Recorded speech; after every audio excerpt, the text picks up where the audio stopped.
Boa noite a todos. Que Deus esteja conosco, como sempre está, né? Basta que possamos perceber. Nós vamos falar sobre o capítulo 1 do Evangelho segundo o Espiritismo. Nesse capítulo 1, Kardec nos fala sobre o Espiritismo. E ele nos fala que o Espiritismo é a nova ciência que vem revelar aos homens, por provas irrecusáveis, a existência e a natureza do mundo espiritual e as suas relações com o mundo corporal ou o mundo material. O Espiritismo vem nos mostrar que o mundo espiritual, que até então era tratado como coisa sobrenatural, é uma das forças vivas e ativas da natureza. Em muitas circunstâncias, Jesus fez alusão a essas relações entre o mundo espiritual e o mundo corporal. Mas essas alusões que ele fez não foram entendidas, ou então mal interpretadas. O Espiritismo vem então, com a ajuda da ciência, explicar tudo com facilidade. Kardec nos fala ainda da importância, nesse mesmo capítulo, ele nos fala ainda sobre a importância da aliança entre ciência e religião. Ambas são as alavancas da inteligência humana. Uma revela as leis do mundo material e a outra as leis do mundo moral ou espiritual. Elas têm o mesmo princípio que é Deus. Então elas não podem se contradizer. Se uma negar a outra, é porque uma delas está errada. E se assim fosse, Deus estaria destruindo sua própria obra. Segundo Kardec, ainda, essa incompatibilidade entre ciência e religião prende-se a um defeito de observação e de exclusivismo, né? Muito de exclusivismo de uma e de outra. E daí de onde nasceu esse conflito, né? Da incredulidade por parte da ciência e da intolerância por parte da religião. Cada uma, né, quer examinar as coisas sob seu ponto de vista. E isso faz com que elas se repilam mutuamente. E aí, novamente, lá no capítulo 1, Kardec nos diz: os tempos são chegados,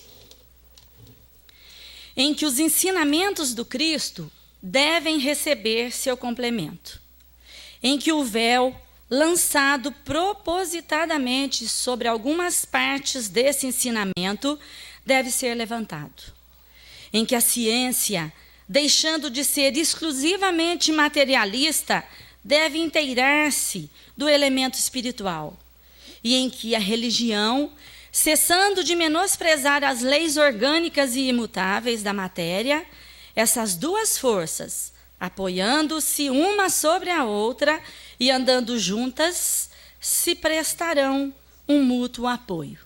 Então, a religião, não recebendo mais o desmentido da ciência, adquirirá uma força inabalável, porque estará de acordo com a razão, e não se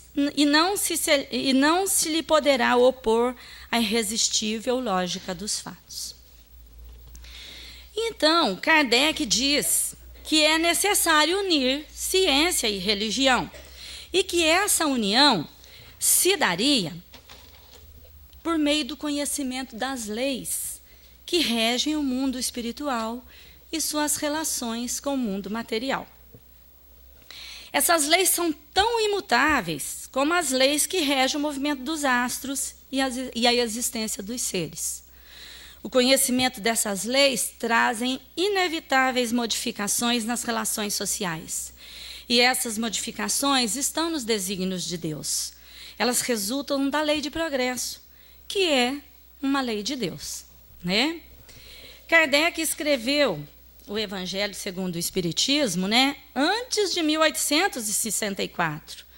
Porque o Evangelho foi publicado em 15 de abril de 1864. Então, ele escreveu antes dessa data, né? E o Evangelho segundo o Espiritismo, a gente sabe que é a obra da codificação que dá maior enfoque às questões religiosas, éticas e comportamentais do ser humano. Então, há 153 anos, sabe-se que o Espiritismo é ciência, né? E o que a ciência tem a nos dizer hoje sobre o Espiritismo, né? O que a gente ouve, né? Se é que a gente sabe alguma coisa sobre isso, né? O que a ciência nos fala sobre o Espiritismo? Ela confirma, ela não confirma, ela aceita, ela não aceita? Então, quem vai nos responder isso é um cientista da Universidade Federal de São Paulo, que ele é cientista, é espírita, e ele está constantemente estudando a doutrina espírita, né, em relação à ciência, dentro dos princípios científicos. Então, nós vamos ver, ninguém melhor que ele para nos explicar isso nesse momento. Então, nós vamos ouvi-lo agora. São 19 minutos só. Ciência e Espiritismo. Olá, amigos do programa Visão Espírita. Hoje nós estamos recebendo aqui o nosso irmão Elbert Macau. Ele é engenheiro eletrônico formado pelo ITA, pós-doutorado em Física e Matemática, é um dos colaboradores do Centro Espírita Seara de Luz e também conselheiro da obra social Célio Lemos. Tudo bem, Elbert? Tudo bem, é um prazer estar aqui. Vocês estão de parabéns pelo trabalho, pela tarefa fantástica que vocês fazem em prol da doutrina espírita, divulgando a nossa doutrina. E é com alegria que nós estamos recebendo você aqui também. Nem sempre a gente pode ter um cientista aqui conosco para conversar um pouco sobre ciência. Elbert, mas para a gente começar a falar, o que nós poderíamos falar da relação entre personalidades da ciência e da doutrina espírita? Então, a doutrina espírita, ela sempre teve em seus quadros, em seus adeptos, várias pessoas ilustres da ciência. Olhando a história, nós podemos enxergar eminentes cientistas que aderiram à causa das mais diversas formas. O caso, por exemplo, do William Crookes, que fez aquele famoso estudo motivado justamente para provar que o espiritismo era uma fraude. No entanto, ao longo de suas pesquisas, inclusive com materialização, ele justamente constatou o contrário, tornando um dos mais ferrenhos defensores do espiritismo diante, inclusive, da academia que ele era. E muitos outros, como Russell, como o famoso astrônomo Camille Flammarion. E essa tendência continua até mesmo hoje. Ou seja, inúmeros pesquisadores, inúmeros cientistas ilustres, eles aderiram ao espiritismo e defendem fervorosamente a causa espírita. Elbert, com essa busca constante da verdade e a ciência que a gente encara sempre com materialidade até, é possível um cientista ser religioso? Então, essa é uma questão muito interessante na qual existe um certo conceito aí errôneo. Nós temos que enxergar, antes de tudo, o cientista do ponto de vista profissional e diferenciá-lo do ponto de vista pessoal. Enquanto profissional, enquanto alguém que está, na verdade, diante dos seus trabalhos, da sua pesquisa, ele está no seu esforço de entender o mundo que nos cerca, especificamente a matéria. Por outro lado, um cientista, ele tem a sua vida própria, a sua vida não profissional, na qual ele tem as suas crenças, tem os seus conceitos acerca de assuntos, acerca de temas relacionados que transcendem o seu trabalho. É interessante observar que muitos dos pesquisadores famosos, eles são pessoas muito religiosas, do ponto de vista de convicções, do ponto de vista de entender que existe algo que é responsável por tudo que nós verificamos. É o caso, por exemplo, do Albert Einstein. Albert Einstein, ele, muito embora não fosse uma pessoa dedicada à religião, a cumprir os ritos, ele, em muitas entrevistas, reconhecia justamente a existência de alguém, de uma entidade que seria responsável por conferir ao seu universo essa grandiosidade que ele descortinava nos seus trabalhos. Por outro lado, enquanto cientista, você está o quê? Dedicado ao estudo da matéria, a justamente tentar entender como ela funciona, baseado em leis que ele descobre. E daí ele tem que abstrair das suas convicções, olhar e aplicar o que a gente chama de método científico. Agora, do ponto de vista pessoal, é óbvio, eu até afirmaria que quem trabalha com ciência é uma das pessoas mais religiosas, porque admira a beleza que se vê à volta. Agora, olhando assim de fora, do ponto de vista geral das pessoas, o que a gente vê mais, Elbert, é um conflito entre religião e ciência. Então, vamos retomar justamente a forma como a ciência e a religião elas começaram a se desenvolver ao longo do tempo.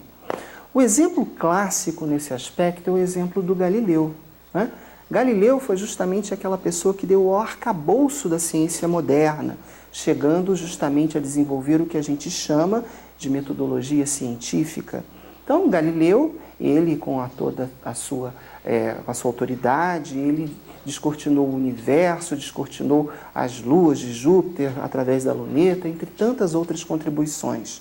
No entanto, o que ele descobriu e colocou nos seus trabalhos batia de frente com a convicção religiosa da época, terminando uma verdadeira batalha entre os dois que o levou a religião então em voga na época a condená-lo a ficar em silêncio, levá-lo inclusive a se recolher em prisão domiciliar. Não é verdade? Isso marcou muito o desenvolvimento da ciência, fazendo com que, mais ainda, essa dicotomia, quer dizer, enquanto cientista, enquanto no seu trabalho, ele não pode considerar a influência dos dogmas da religião. Porque a religião ela tem os seus conceitos, os seus mitos, que não podem ser levados em consideração quando você justamente está fazendo o quê? Está se dedicando a entender os mistérios da natureza, entender as suas leis. Elbert, nós questionamos sobre a religiosidade de um cientista. Mas ser espírita é mais fácil para um cientista? Olha, eu costumo falar com os meus colegas doutrinários, que se eu não fosse espírita, eu seria ateu, justamente para que minhas convicções religiosas não influenciassem o meu trabalho. E por quê? Observa, nessa doutrina espírita fantástica, grandiosa, nós temos um Kardec que se rende à verdade da ciência. Não é Kardec, uma das suas frases mais famosas, coloca aqui, externa, justamente que se a ciência mostrar alguma coisa que implique erro na doutrina espírita, isso deve ser corrigido.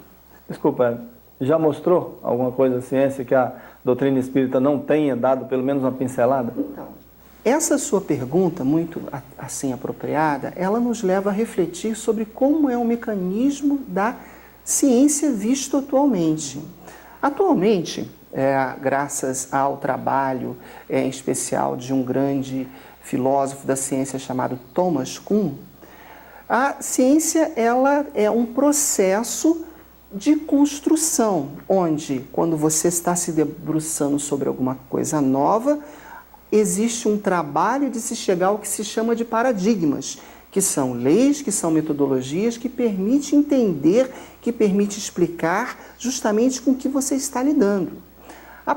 Nesse momento em que você está cristalizando essa fase de paradigma, existe, na verdade, todo o processo entre os pesquisadores que discutem, que têm posições diversas até chegar num consenso. A partir desse consenso, tem-se a figura científica formada e você usa esse paradigma para aprofundar os seus estudos. A doutrina espírita, graças aos espíritas e ao trabalho grandioso de Kardec e os que o seguiram, né? Se nós pudéssemos fazer uma comparação, um paralelo, encontrar-se justamente nessa fase em que existe um paradigma formado, que você aplica os conhecimentos espíritas relacionados a explicar os fenômenos que nós observamos, em especial os fenômenos mediúnicos, os fenômenos de comportamento, os fenômenos relacionados aos diversos fatos que a gente observa na vida. Por outro lado, a doutrina espírita tem algo muito interessante, que ela é uma doutrina que teve origem fenomenológica, quer dizer, baseado em observação de experimentos. Tudo que o Kardec fez foi justamente pegar fatos, pegar fenômenos que ele observava, comportamentos de pessoas, comunicações dos espíritas e construir a partir daí, a partir do fenômeno, explicações que nos levassem a entender de uma forma coerente a interação dos espíritos com a nossa matéria, a figura de Deus, enfim. Diante disso, a doutrina espírita, por se basear nessa fenomenologia, praticamente não há muito o que possa se fazer para contrariar os seus paradigmas. E é justamente isso que nós nos encontramos. Agora, uma extensão dessa sua pergunta seria justamente que como é que seria o relacionamento entre espiritismo e ciência? Então, se nós vamos voltar ao que nós falamos sobre como é uma ciência construída, nós podemos observar que o espiritismo tem muito do que existe de característica de ciência, tal qual Thomas Kuhn considera. Por outro lado, observa que nem Kardec, ao codificar a doutrina, ele, ao analisar os fenômenos espíritas, lançou mão da ciência que existia para ele disponível na época. E ele fez muito bem. Aliás, o próprio Kardec, no Livro dos Espíritos, no que é o Espiritismo, no Diálogo com o Cético, ele deixa bem claro algo fundamental, que a ciência, por se dedicar especificamente à matéria, ela não tem as ferramentas apropriadas para trabalhar com os fenômenos que o Espiritismo se interessa, que são justamente fenômenos relacionados com o quê? Com algo que transcende a matéria, não é? Então, isso nos mostra que essa separação é algo que Kardec ele externou e está na codificação. Quer dizer, cada um na sua área. Não sei se é redundância o que eu vou falar, mas o que eu estou entendendo é que a doutrina espírita fala que ela é ciência, ela é filosofia, ela é religião. Então, a ciência é da alçada do espiritismo. Agora, o espiritismo é da alçada da ciência? Não diria que, a verdade, a doutrina espírita ela foi criada quando Kardec aplicou a metodologia científica da época para chegar justamente ao arcabouço doutrinário que nós chegamos. Nesse sentido, quer dizer, empregar métodos que a ciência usa, você pode caracterizar, sim, o espiritismo como algo que observa e tem as interpenetrações com a própria ciência. Né? Outra coisa interessante também, será que é possível, e já ir direto no assunto, qualquer dia aí a ciência comprovar a existência dos espíritos? Então, veja bem, indo ainda nessa direção, quer dizer, existe, por exemplo, a psicologia, a psiquiatria, que tem pontos de interação com os fenômenos que o espiritismo, que a doutrina espírita se preocupa. Inclusive, nesse aspecto, nós verificamos que ao longo do tempo, vários psicólogos, vários psiquiatras, eles dedicam-se a estudar fenômenos que nós temos por consagrado na doutrina espírita.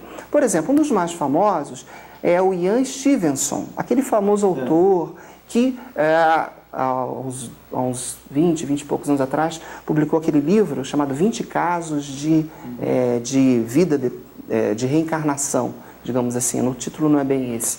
Onde ele, aplicando também uma metodologia rigorosa, procura mostrar situações que sugerem que o espírito daquela pessoa viveu antes, retornou, não é? Aplicando o método científico. Como também tem o Hernani Guimarães de Andrade, que fez um trabalho também fabuloso.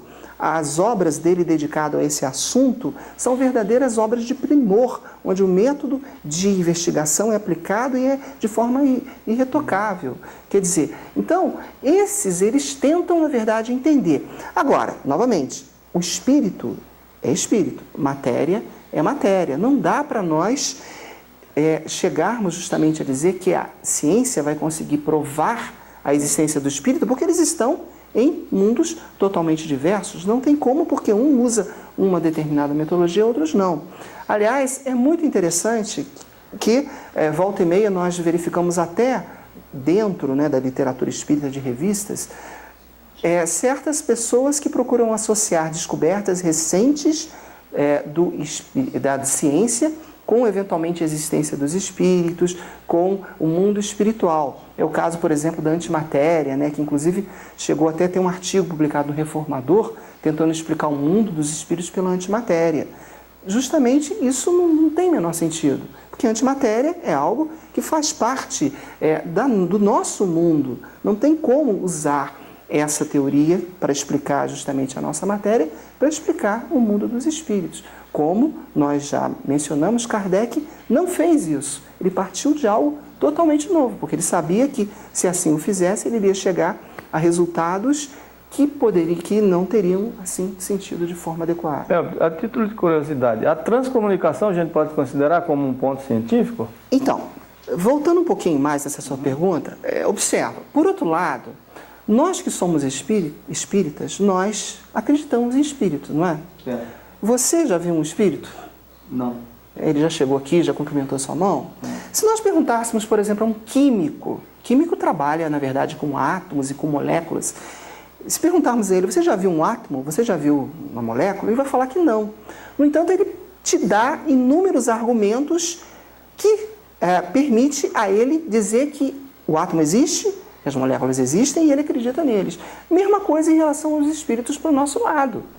Mesmo sem ver um espírito, até porque o espírito é espírito, matéria é matéria, nós podemos elencar inúmeros fatos, inúmeros que, oriundos inclusive de um raciocínio lógico bem preciso, nos levam a afirmar a existência dos espíritos.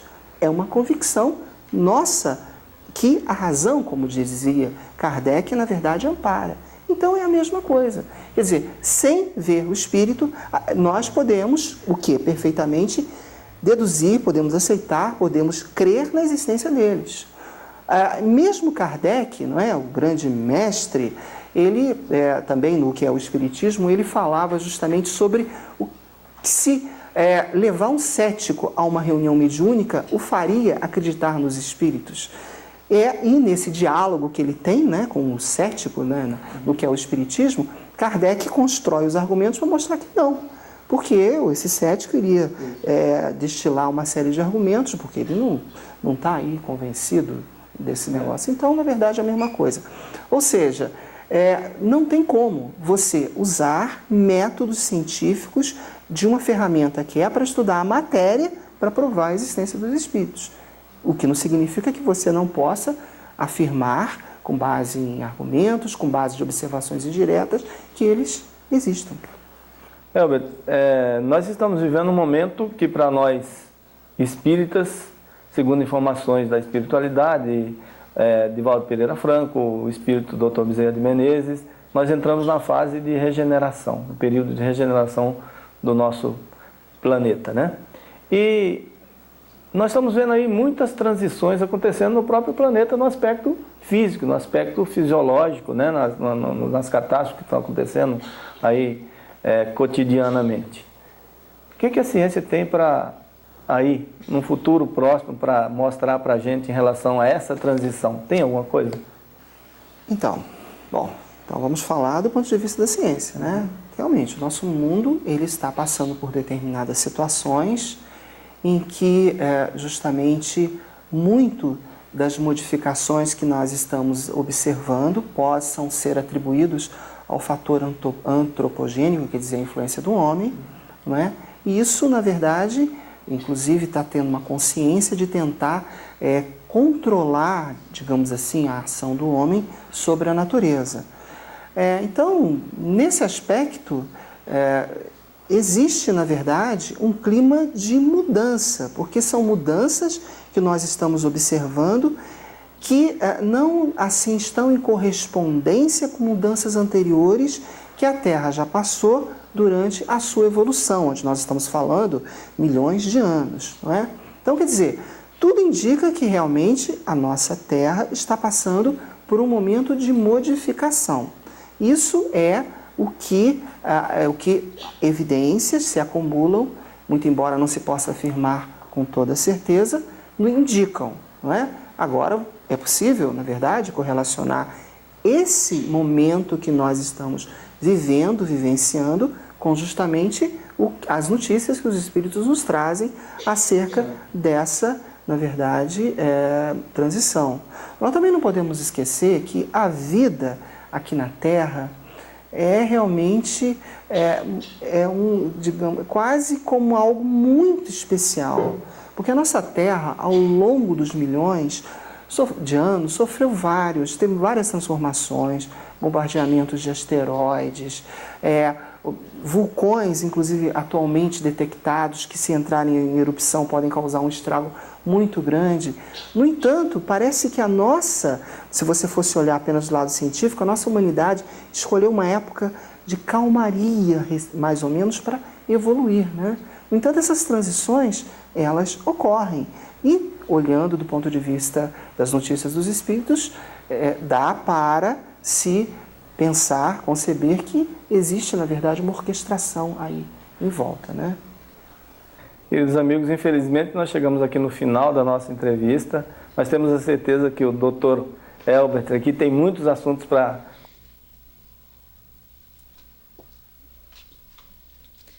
O professor Elbert Macau, ele menciona um cientista, né, chamado William Crookes, que era contemporâneo de Kardec, e esse cientista, ele foi o maior químico da Inglaterra. Ele recebeu da rainha, na época, o título de cavalheiro, né? Ele é o descobridor do elemento químico, né, do tálio, descobriu o tálio, que é um elemento químico, e descobriu a matéria radiante, né? Então, no século XIX, em que ele viveu, ele se dedicou a investigar os fenômenos espíritas, porque ele achava que tudo era uma fraude. Então, ele queria desmascarar mesmo a doutrina espírita. E, por isso, ele se dedicou e procurou alguns médiuns, né, médiuns de diversos tipos de manifestações, e começou, por um longo tempo, né, a desenvolver um trabalho com eles. E, no final desse trabalho, ele, então, constata que tudo era verídico. E ele achava, então, que não havia mais dúvida. E ele rendeu-se à evidência e curvou-se diante da verdade, tornando-se um espírita convicto. E ele afirma: não digo que isto é possível, né, sobre a manifestação dos espíritos. Digo, isto é real. Em 1874, ele lançou um livro, né, lançou uma obra, em que ele mostra a existência da alma, que era apresentada pela Igreja, né, como um dogma de fé. Né, não só por uma religião, mas por todas as religiões da época, a existência da alma era apresentada pelas religiões como um dogma de fé. Pela filosofia, ela era mostrada por meio da palavra, né? E pelo espiritismo, a existência da alma era mostrada como uma verdade científica. E então essa obra dele foi um motivo de grande rebuliço no meio científico europeu, porque o William Crookes, ele tinha grande prestígio como cientista. E o fato de ele ter se dedicado à pesquisa desses fenômenos espíritas, né, era um forte motivo para se ver nesses fenômenos a comprovação da continuidade da vida após a morte do corpo físico. E isso atraiu numerosos cientistas para as pesquisas desses fenômenos. E essa obra dele foi lançada no Brasil em 1919, com o título de Fatos Espíritas. Mas o que o professor Elbert Marcal vem nos trazer é que isso aí só vem, né, nos lembrar que o Espiritismo sempre foi ciência, porque sempre comprovou os fenômenos. Né? Kardec, desde o início, deu tratamento científico aos estudos que ele fazia, né, que ele realizava. E ele sabia divulgar muito bem os estudos dele. Então, desde o advento do Espiritismo até os dias de hoje, muitos cientistas se dedicaram à comprovação dos fenômenos espíritas, né? A ciência está dando constantemente a sua contribuição. E dentre a revista Science divulgou há pouco tempo os inúmeros cientistas que estão ainda estudando, né, os fenômenos espíritas, e a revista destaca 5 grandes cientistas. 2 são brasileiros, 2 da Inglaterra e 1 da Irlanda, né?